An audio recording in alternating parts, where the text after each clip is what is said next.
ഞാൻ അന്ന് ദർസിൽ പഠിക്കുമ്പോൾ ബഹുമാനപ്പെട്ട AP ഉസ്താദ് ക്ലാരി എന്ന് പറഞ്ഞ സ്ഥലത്ത് വാളിന് വന്നു. ഞങ്ങളന്ന് ദർസിലെ കുറേ കുട്ടികളുണ്ടായിരുന്നു. ഞങ്ങൾ വാള് കഴിഞ്ഞ് എല്ലാവരും സ്റ്റേജിൽ കയറി ഉസ്താദിൻ്റെ കൈ പിടിച്ച് പേടിച്ചാണ് ഉസ്താദിൻ്റെ അടുത്തേക്ക് പോയത്. അപ്പോൾ എന്നോട് പറഞ്ഞു, നിങ്ങൾ ഹാഫിളാണോ? ഞാൻ പറഞ്ഞു അതെ. അങ്ങനെയാണ് കാരന്തൂർ മർക്കസിലേക്ക് എനിക്ക് ഹാഫിൾ ഉസ്താദായിട്ട് ക്ഷണം കിട്ടിയത്. അൽഹംദുലില്ലാഹ് 2.25 വർഷം 3 വർഷത്തോളം മർക്കസിൽ പഠിപ്പിക്കാൻ സാധിച്ചു. ബഹുമാനപ്പെട്ട ബാബാ ഉസ്താദാണ് വേദിയിലേക്ക് വന്നത്. ഇന്നിവിടെ വന്നത് കൊണ്ട് ഒരുപാട് ആലിമീങ്ങളെ പരിചയപ്പെടാൻ സാധിച്ചു. അൽഹംദുലില്ലാഹ്. മർക്കസിലെ ആദ്യത്തെ വിദ്യാർത്ഥി, രജിസ്റ്ററിൽ പേരെഴുതിയ വിദ്യാർത്ഥി മർഹൂം TC മുഹമ്മദ് മുസ്ലിയാരുടെ മകൻ TC അബ്ദുള്ളയായിരുന്നു. കൊച്ചുകുട്ടി, അത്രയേ ഉള്ളൂ. രണ്ടാമത് അബ്ദുൽ ഹക്കീം അസ്ഹരി, ഡോക്ടർ AP ഉസ്താദിന്റെ മകൻ. മൂന്നാമത്തെ ഹാഫിളാണ് കൗസർ സക്കാഫി, ഇപ്പം മർക്കസിലെ ഹാഫിൾ ഉസ്താദ്. കുറച്ചുകൂടി പറഞ്ഞാൽ എന്നെ ഒന്ന് പരിചയപ്പെടുത്തുകയാണ്, അത്രേ ഉള്ളൂ. എറണാകുളം സമ്മേളനത്തിൽ ഖിറാഅത്ത് നടത്തിയ ഉസ്താദാണ് ഞാൻ. അങ്ങനെ ഒരു സംഭവം കൂടി, അത് ഞാൻ എൻ്റെ കോട്ടയം പ്രസംഗത്തിൽ പറഞ്ഞില്ല. കാരണം ഞാൻ പുറത്താക്കപ്പെട്ടിരിക്കുകയാണ്.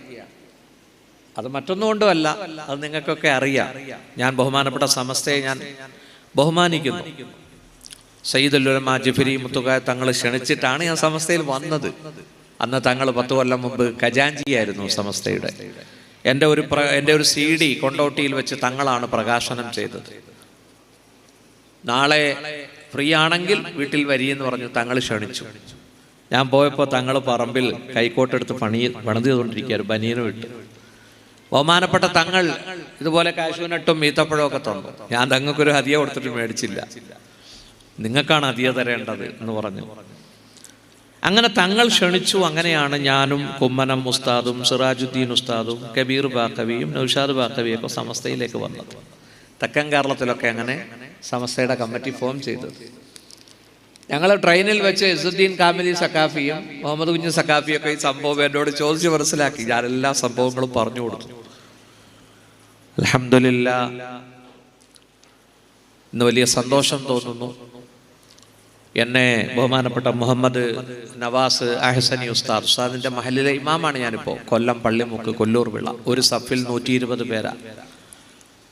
മുൻ MLA യൂനുസ് കുഞ്ഞ് സാഹിബ് 25 വർഷം പ്രസിഡന്റായിരുന്നു അല്ലേ?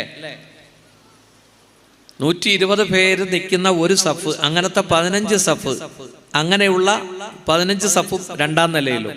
വലിയ പള്ളിയാണ്, വലിയ മഹല്ല. വളരെ കാലം ആഗ്രഹിച്ച ഒരു ഖിദ്മത്താണ്. അല്ലാഹു തആല അതിലേക്ക് എന്നെ പടച്ചവൻ കൊണ്ടുവന്നു. അൽഹംദുലില്ലാഹ്, ധൈര്യമായിട്ട് സുന്നത്തെ മാത്ത് പറയുകയും ചെയ്യാം. കൊല്ലൂർ വിളയിൽ ഞാൻ നിന്ന മിക്ക സുന്നി പള്ളിയിലും ചില കാര്യങ്ങൾ പറഞ്ഞു വരുമ്പോൾ കമ്മിറ്റിക്കാരിങ്ങനെ ഒന്നൊന്ന് പിടിച്ചു വലിക്കുമായിരുന്നു. പക്ഷെ കൊല്ലൂർ വിളയിൽ ധൈര്യമായിട്ട് അഹ്ലുസുന്ന പറയാം. അൽഹംദുലില്ലാഹ്. പ്രിയപ്പെട്ട സഹോദരങ്ങളെ, ഞാൻ നല്ല പാട്ടുകാരനായിരുന്നു, നല്ല പാട്ട് പാടും. പക്ഷേ ഹിഫ്ള് എടുത്തതോടുകൂടി എൻ്റെ ആ പാട്ടങ്ങ് പോയി. ഞാൻ ഖിറാഅത്തിന് വേണ്ടി സമയം ചെലവഴിക്കാൻ തുടങ്ങി. ഞാൻ മർക്കസിൽ ഹാഫിൾ ഉസ്താദ് ആണെങ്കിലും ഇടയ്ക്ക് ബാങ്ക് വിളിക്കും. മസ്ജിദിൽ ഹാമിലി പോയിട്ട് മോദീന സോപ്പിട്ടിട്ട് ഞാനൊന്ന് ബാങ്ക് വിളിച്ചോട്ടെ. വിളിച്ചോന്ന് പറയും. ഞാൻ ബാങ്ക് വിളിക്കുമ്പോൾ ആർട്സ് കോളേജും ഹൈസ്കൂളും ഹിഫ്ദുൽ ഖുർആനും ബോർഡിങ്ങും ഒക്കെ നിശ്ചലമാവും. ഈ അടുത്തൊരു അനുഭവം ഉണ്ടായി. തൃശ്ശൂർ KSRTC വന്ന് ഞാൻ ബസ് കാത്തിരിക്കുമ്പോൾ ഒരു ചായ കുടിക്കാനായിട്ട് തൊട്ട് മുമ്പിലെ ഹോട്ടലിൽ പോയി. ഹോട്ടൽ സൻസാർ. വരി ഉസ്താദ് വരി.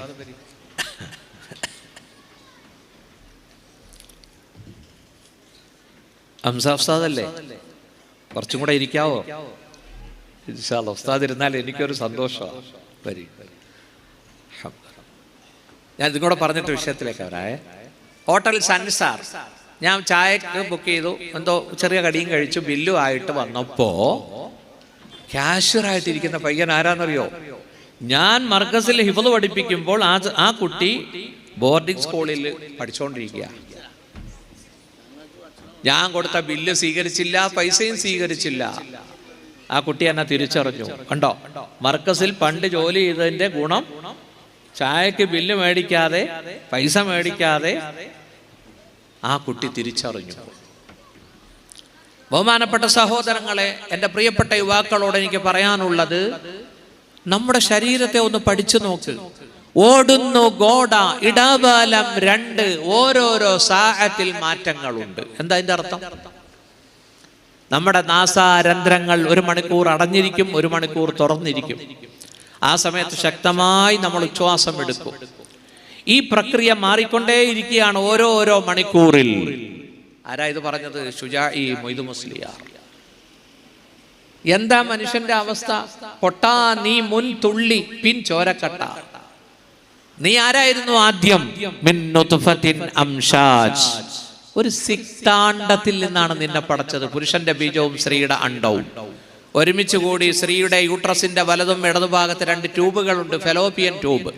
ആ ട്യൂബിലൂടെ സഞ്ചരിച്ച് യൂട്രസിന്റെ മുകളിൽ പോയി കടിച്ചു പിടിച്ച് കിടക്കും. ഖലഖൽ ഇൻസാന മിൻ അലഖ്. അല്ലാഹു മനുഷ്യനെ സൃഷ്ടിച്ചു ഒട്ടിപ്പിടിക്കുന്ന രക്തക്കട്ടയിൽ നിന്നും. ഒട്ടിപ്പിടിക്കുന്നത് അല്ലെങ്കിൽ രക്തക്കട്ട, ഇത് നമുക്ക് മനസ്സിലായത് 10ാം ക്ലാസ്സിലും +2-നും പഠിക്കുമ്പോഴാണ് മനസ്സിലായത്. Implantation of zygote. സിക്താണ്ഡത്തിന് സൈഗോട്ട് എന്ന് പറയും. ബഹുമാനപ്പെട്ട സഹോദരങ്ങളെ, എഴുത്തും വായനയും അറിയാത്ത മുഹമ്മദ് മുസ്തഫ നോക്കൂ, ഹിറാ ഗുഹയുടെ ഏകാന്തതയെ ഭഞ്ജിച്ചുകൊണ്ട് നബിയെ വായിക്കൂ എന്ന സന്ദേശം ആദ്യമായി ഇറങ്ങി. ബിസ്മി റബ്ബിക്കല്ലദീ ഖലഖ്, സൃഷ്ടിച്ച റബ്ബിന്റെ നാമത്തിൽ. എന്നിട്ട് അല്ലാഹു പറഞ്ഞു, ഖലഖൽ ഇൻസാന മിൻ അലഖ്, മനുഷ്യനെ അവൻ രക്തക്കട്ടയിൽ നിന്ന് സൃഷ്ടിച്ചു. കണ്ടോ, 20ാം നൂറ്റാണ്ടിലാണ് എന്താണ് ഈ രക്തക്കട്ട, എന്താണ് ഈ ഒട്ടിപ്പിടിക്കുന്നത് എന്ന് ലോകത്തിന് മനസ്സിലായത്. 19ാം നൂറ്റാണ്ടിലാണ് സുഹൃത്തുക്കളെ. ഇത് 7ാം നൂറ്റാണ്ടിൽ ഖുർആൻ ലോകത്തോട് പ്രഖ്യാപിച്ചു. എനിക്കെൻ്റെ പ്രിയപ്പെട്ട യുവാക്കളോട്, നിങ്ങൾ എക്സ് മുസ്ലിം ഒന്നും ആകണ്ട, നിങ്ങൾ പുത്തൻ പ്രസ്ഥാനത്തിലേക്കും പോകണ്ട. യഥാർത്ഥ ആദർശം അഹ്ലുസുന്നത്തി വൽ ജമാഅത്താണ്. വഅലന റസൂലുള്ളാഹി സ്വല്ലല്ലാഹു അലൈഹി വസല്ലം മൗഇലതൻ ബലീഗ. ഇർബാദ് ബിൻ സാരിയ റളിയല്ലാഹു അൻഹു പറയുന്നു, അർത്ഥഗർഭമായ ഒരു ഉപദേശം മുത്തുനബി നടത്തി. മൗഇല. എന്തായിരുന്നു ആ പ്രസംഗത്തിന്റെ ഗുണം? സഹാബാക്കൾ പറയുകയാണ്, ദർഫത് മിൻഹൽ ഉയൂൻ, ഞങ്ങളുടെ കണ്ണുകളെല്ലാം ബാഷ്പകണങ്ങൾ കൊണ്ട് നിറഞ്ഞു. വവജിലത് മിൻഹൽ ഖുലൂബ്, ഹൃദയങ്ങൾ കിടുകിട വിറച്ചു. അല്ലാഹുവിന്റെ റസൂൽ സല്ലല്ലാഹു അലൈഹി വസല്ലം പറഞ്ഞു.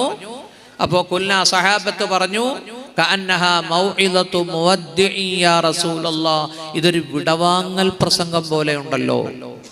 അല്ലാഹുവിന്റെ റസൂൽ പറഞ്ഞു, ഊസീക്കും, ഞാൻ നിങ്ങളെ വസിയത്ത് ചെയ്യുന്നു, ബി തഖ്വല്ലാഹ്, അല്ലാഹുവിന്റെ തഖ്വ, അല്ലാഹുവിനെ സൂക്ഷിച്ച് ജീവിക്കണമെന്ന്. വഇന്നഹു മൻ യഈഷ് മിൻകും ഫസയറ ഇഖ്തിലാഫൻ കസീറ, നിങ്ങളിൽ ആരെങ്കിലും ജീവിച്ചിരുന്നാൽ നിങ്ങൾ അഭിപ്രായ വ്യത്യാസങ്ങൾ ദർശിക്കും. ഉണ്ടോ? ധാരാളം അഭിപ്രായ വ്യത്യാസങ്ങൾ അല്ലേ? വഹദയുടെ മസ്തറാണ് തൗഹീദ്, ഇല്ലേ ഉസ്താദെ? വഹദയുടെ മസ്തറല്ലേ തൗഹീദ്? ഈ തൗഹീദ് പറഞ്ഞു വന്ന സംഘടന തഫ്രീഖിന്റെ ഒരു 6-7 തഫ്രീഖ് അങ്ങോട്ടായി, അല്ലേ? വാളെടുത്തവനൊക്കെ വെളിച്ചപ്പാട്, വാളെടുത്തവനൊക്കെ വെളിച്ചപ്പാട്. നോക്കൂ, നമ്മൾ അന്നും പറഞ്ഞു അൽ ഐനു ഹക്കുൻ, കണ്ണേർ ഹക്കാണ്. നമ്മൾ അന്നും പറഞ്ഞു സിഹർ 7 പാപങ്ങളിൽപ്പെട്ടതാണ്. അങ്ങനെയെല്ലാം. പക്ഷേ അന്ന് അവരെന്ത് പറഞ്ഞു? കണ്ണേറോ കാലേറ് എന്ന് പറഞ്ഞു. കാലേറ്, അങ്ങനെ കണ്ണേറൊന്നും ഇല്ല എന്ന് പറഞ്ഞു. നോക്കൂ, ഇന്നിപ്പോ അതെല്ലാം. ഇന്നലെ നോക്കിയപ്പോ എൻ്റെ കുടുംബത്തില് ഒരു സഹോദരി മൊബൈലിൽ ഇങ്ങനെ കേട്ടോണ്ടിരിക്കുന്നു. ഞാൻ നോക്കിയപ്പോ ഖുർആന്റെ ആയത്തുകളാണ്, പക്ഷെ അത് ആവർത്തിക്കുന്നുണ്ട്. ഞാൻ ചോദിച്ചതെന്താ ഇത്? റുഖിയ ശറഇയ്യ ഉണ്ടോ? പുതിയ പേരിട്ട് റുഖിയ ശറഇയ്യ എന്നാക്കി. ഐനിന് അൽ ഐനു ഹക്കുൻ, ഐനിന് എന്താ മന്ത്രിക്കേണ്ടതെന്ന് പ്രവാചകൻ പഠിപ്പിച്ചു. ആയത്തുകളും ഹദീസുകളും ഒക്കെ. അവരതിന് പുതിയ പേരിട്ടു റുഖിയ ശർഇയ്യ. പ്രിയപ്പെട്ട സഹോദരന്മാരെ, യുവാക്കളോട് എനിക്ക് സ്നേഹത്തോടെ പറയാനുണ്ട്, മക്കളെ, ഇന്നത്തെ സാഹചര്യം വളരെ മോശമാണ്. നോക്കൂ, ഇന്ന് നമുക്ക് ഏറ്റവും പരീക്ഷണം സോഷ്യൽ മീഡിയ. എന്താണ് സോഷ്യൽ മീഡിയ? ബഹുമാനപ്പെട്ട സഹോദരങ്ങളെ, പണ്ട് ന്യൂസ് പേപ്പർ, ഒരു റേഡിയോ, ഒരു ടെലിവിഷൻ, ഇതൊക്കെയായിരുന്നു മീഡിയ, അല്ലേ? നമ്മൾ എന്ത് വായിച്ചാലും എന്ത് കേട്ടാലും വൺ വേ സപ്പോർട്ട് ചെയ്യുന്ന പത്രം എന്ത് പറയുന്നു അത് നമ്മൾ വായിക്കുന്നു. റേഡിയോ എന്ത് പറയുന്നു അത് കേൾക്കുന്നു. ടെലിവിഷൻ എന്ത് പറയുന്നു അത് കേൾക്കുന്നു. തിരിച്ചതിനോട് നമുക്ക് സംവദിക്കാൻ കഴിയുമായിരുന്നില്ല. എന്നാൽ നോക്കൂ, സോഷ്യൽ മീഡിയ, സാമൂഹിക മാധ്യമങ്ങൾ വന്നതോടുകൂടി, ഫേസ്ബുക്ക്, അതുപോലെ തന്നെ വാട്സാപ്പ്, ട്വിറ്റർ, ഇതെല്ലാം വന്നതോടുകൂടി നമ്മോട് സംസാരിക്കുന്നു, നമുക്ക് തിരിച്ചും സംസാരിക്കാം. ചാറ്റ് GPT എന്ന് പറയുന്ന സംവിധാനം ഇപ്പോൾ എന്ത് ചോദിച്ചാലും മറുപടി പറയും. എന്ത് ചോദിച്ചാലും മറുപടി പറയും. AI, ആർട്ടിഫിഷ്യൽ ഇന്റലിജൻസ്, എന്താണത്? സുഹൃത്തുക്കളെ, അത് തന്നെയാണ് ഈ റോബോട്ടും. ഒന്നുകൂടി പരിഷ്കരിച്ചു എന്നാണ്. ശാസ്ത്രവും സാങ്കേതിക വിദ്യയും വളർന്നുകൊണ്ടിരിക്കുകയാണ്.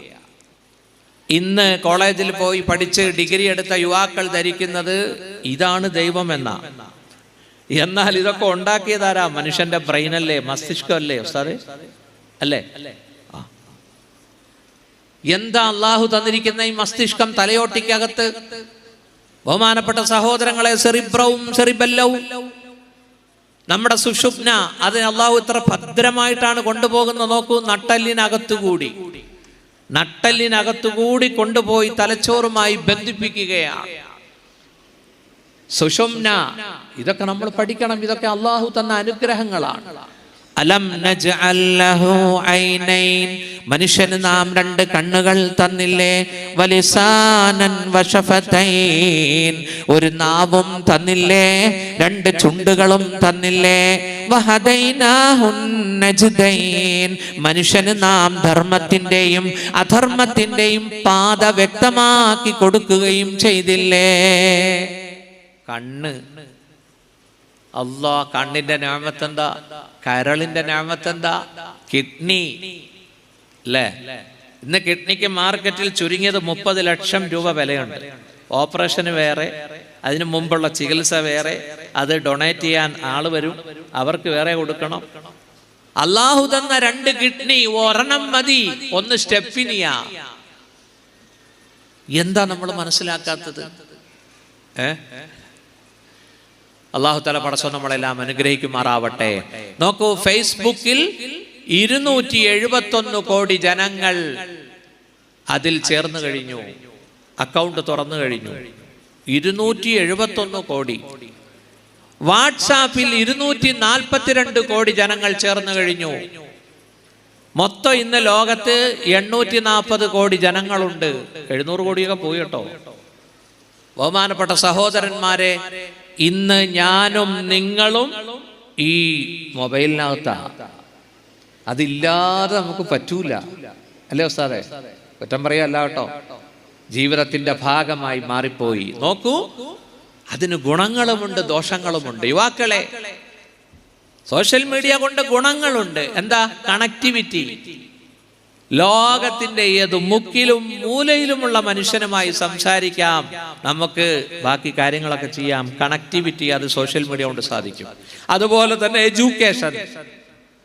നോക്കൂ, കോവിഡ് പാൻഡമിക് വന്നപ്പോ നമ്മളൊക്കെ വിചാരിച്ചു മദ്രസ പൂട്ടി, സ്കൂളും പൂട്ടി. അപ്പോഴാണ് ആ ദൗത്യം ആരെ ഏറ്റെടുത്തു? സോഷ്യൽ മീഡിയ ഏറ്റെടുത്തു, അല്ലേ? ഏറ്റെടുത്തില്ലേ ഉസ്താദേ? എല്ലാ ക്ലാസ്സും പിന്നെ സോഷ്യൽ മീഡിയയിലൂടെയായിരുന്നു. സഹോദരന്മാരെ, ദൂഷ്യങ്ങളുമുണ്ട് ഇതിന്. പഴയ സംഭവങ്ങളൊന്നും പറയണ്ട, പുതിയത് ഈ ആഴ്ചയിൽ നടന്ന സംഭവം നോക്കൂ. മലപ്പുറം ജില്ലയിലെ കരുവാരക്കുണ്ടിൽ 16 വയസ്സുള്ള ഒരു ബാലൻ, 14 വയസ്സുള്ള ഒരു ബാലൻ, 14 വയസ്സുള്ള 8ാം ക്ലാസ്സിലോ 9ിലോ പഠിക്കുന്ന ഒരു പെൺകുട്ടിയെ സ്കൂളിൽ നിന്നും അതാ പ്രലോഭിപ്പിച്ച് കൊണ്ടുപോയി വാണിയമ്പലം റെയിൽവേ സ്റ്റേഷന്റെ പിന്നിലുള്ള പൊന്തക്കാട്ടിൽ കൊണ്ടുപോയി യൂണിഫോം കൊണ്ട് തന്നെ കൈകൾ പുറകിലേക്ക് കെട്ടി അവസാനമായി തൻ്റെ ആഗ്രഹം നടപ്പിലാക്കി മാനഭംഗം ചെയ്ത് കൊലപ്പെടുത്തി, കഴുത്ത് ഞെരിച്ച് കൊലപ്പെടുത്തി. ബഹുമാനപ്പെട്ട സഹോദരങ്ങളെ, എൻ്റെ മകളോ നിങ്ങളുടെ മക്കളോ ആയിരുന്നെങ്കിൽ നമ്മൾ ഒരുപാട് ദുഃഖിച്ചേനെ. നിങ്ങൾ ചിന്തിച്ചു നോക്കൂ, ഇതാരാണ് ഇതിവിടെ കൊണ്ടുവന്നത്? ആരാണ് ഇവിടെ കൊണ്ടുവന്നത്? വലിയ അപകടകാരിയാണ് ഈ പ്രേമം എന്ന് പറയുന്നത് കേട്ടോ. ആരും പ്രേമിച്ചേക്കല്ലേ. ഞാൻ ഒരിക്കൽ ഗൾഫിൽ പോയപ്പോൾ എന്നോട് യുവാക്കൾ പറഞ്ഞു, ഉസ്താദേ ഈ സ്കൂൾ ഗ്രൗണ്ടിലാണല്ലോ പരിപാടിയൊക്കെ, ടീച്ചറുടെ കോട്ടിന്റെ പുറകെ സ്റ്റുഡൻസ് എഴുതാൻ തുടങ്ങി ഐ ലവ് യു. സ്വന്തം ക്ലാസ്സിൽ പഠിപ്പിക്കുന്ന ടീച്ചറിന്റെ കോട്ടിന്റെ പിന്നിൽ ഐ ലവ് യു. എങ്ങനെയുണ്ട്? തഴവ ഉസ്താദ് മനോഹരമായിട്ട് ആ ഭാഗം പാടിയിട്ടുണ്ട്. പാടട്ടെ? ഭയങ്കര സാഹിത്യത്തിലാ പാടിയിരിക്കുന്നത്. അതൊരു മുത്താണ്. അള്ളാഹു തആല ആഖിറം വെളിച്ചമാക്കി കൊടുക്കട്ടെ. ഉസ്താദിന്റെ ദർജ അള്ളാഹു വർദ്ധിപ്പിച്ചു കൊടുക്കട്ടെ. പെണ്ണിന്റെ പിന്നിൽ ഞൊണ്ടി നിന്നാൽ തെണ്ടി, ഒരുമിച്ച് കണ്ടാലുണ്ട് കുണ്ടാമണ്ടി, മിണ്ടിക്കഴിഞ്ഞാൽ ഒന്നു തന്നെ രണ്ടും, കാന്തം ഇരുമ്പും ബന്ധമാണേ പണ്ടും. ഉണ്ടോ? ഇത് രണ്ടും കാന്തവും ഇരുമ്പുവാ. ഭയങ്കര ആകർഷണീയതയാ ഇതിന്. അതുകൊണ്ടാണ് എന്ത് പറഞ്ഞത്? അള്ളാഹുവിന്റെ റസൂൽ പറഞ്ഞു, ഒന്ന് നോക്കാം. ഞാൻ ആ ഹദീസ് ഓതി പ്രസംഗിച്ചപ്പോൾ ഒരു യുവാവ് എന്നോട് ചോദിച്ചു, അത് നീട്ടി നോക്കിയാൽ കുഴപ്പമുണ്ടോ ഉസ്താദേ? ഒരു നോട്ടം ജായിസാണ്, അതൊന്ന് നീട്ടി തല മുതൽ കാല് വരെ നീട്ടി നോക്കാവോന്ന്. മനസ്സിലായില്ലേ? അലിയാർ തങ്ങളോടാണല്ലോ പറഞ്ഞത് അള്ളാഹുവിന്റെ റസൂൽ, അല്ലേ? ലാ തുത്ബിഇൻ നളറ അന്നളറ ഫഇന്ന ലക്കൽ ഊല വലൈസത് ലക്കൽ ആഖിറ. ഒരു നോട്ടം നിനക്ക് പാടുണ്ട്, രണ്ടാമത്തെ നോട്ടം പാടില്ല. നീ നോട്ടത്തെ നോട്ടം കൊണ്ട് തുടർത്തരുത്. ഉണ്ടോ? അതേ ഹബീബായ റസൂലുള്ളാഹി അവിടെന്ന് പറഞ്ഞു, അഴകുള്ള ഒരു സ്ത്രീ നടന്നു പോകുന്നത് നീ കാണുമ്പോൾ നീ അവിടെ നിന്റെ കണ്ണ് താഴ്ത്തിയാൽ നിനക്ക് ഞാൻ ഒരു ഈമാൻ, അതിനൊരു ഹലാവ, ഒരു ടേസ്റ്റും മാധുര്യവും ഉണ്ടാവും, പകരം നൽകുമെന്ന് മുഹമ്മദ് മുസ്തഫ. ആ ദർജയിലെത്തണം. അത് 55 ആയാലും എത്താൻ പാടാ, 60 ആയാലും എത്താൻ പാടാ, അല്ലേ? എത്താൻ അള്ളാഹു തൗഫീഖ് ചെയ്യട്ടെ. ആമീൻ പറഞ്ഞില്ല ആരും? പടച്ചവനെ, ആകെ ലൈഫ് എന്ന് പറയുന്ന 60, 65, 70 കൊല്ലമേ ഉള്ളൂ. മനസ്സിലായില്ലേ? പണ്ട് കാർന്നവന്മാരെ ഹജ്ജിന് പോവാ. എന്താ അറിയോ? പരമാവധി തെറ്റ് ചെയ്ത് തൗബ ചെയ്തിട്ട് പോവാം. ഇപ്പൊ ചെറുപ്പക്കാരാ പോകുന്നത്. ഹജ്ജ് കഴിഞ്ഞ് വന്നിട്ട് വീണ്ടും, ഉംറ കഴിഞ്ഞ് വന്നിട്ട് വീണ്ടും തെറ്റ് ചെയ്യും, തൗബ ചെയ്യും, വീണ്ടും പോകും. എത്രയാ ഉംറയ്ക്ക് ഇപ്പൊ പോകുന്നതറിയില്ലേ? ഒരുപാട് ഇങ്ങനെ പോവുക ഉംറയ്ക്ക്. ബഹുമാനപ്പെട്ട സഹോദരങ്ങളെ, ബഹുമാനപ്പെട്ട ഹംസ അഹ്സനി ഉസ്താദ് അട്ടീരി ഇപ്പൊ എന്നോട് പറഞ്ഞു, വലിയ പറമ്പിൽ ഉസ്താദിന്റെ മഹലിൽ അതാ ഒരു അബ്ദുസ്സലാം മരണപ്പെട്ടു. അദ്ദേഹം ഖത്തറിൽ നിന്ന് വരികയാണ്, അബുദാബിയിൽ നിന്ന് ഒമാൻ വഴി വരികയാണ്. ഒമാനിൽ വെച്ച് അതാ അദ്ദേഹം മരണപ്പെട്ടു. വമാ തദ്രി നഫ്സും മാദാ തക്സിബു ഗദാ വമാ തദ്രി നഫ്സുൻ ബിഅയ്യി അർളിൻ തമൂത്. ഒരു ശരീരത്തിനും അറിയില്ല അടുത്ത നിമിഷം സമ്പാദിക്കുമോ നഷ്ടപ്പെടുത്തുമോ. വമാ തദ്രി നഫ്സുൻ, ഒരു ശരീരത്തിനും അറിയില്ല ബിഅയ്യി അർളിൻ തമൂത്, ഏത് മണ്ണിൽ വെച്ച് മരണപ്പെടുമെന്ന് ആർക്കും അറിയില്ല.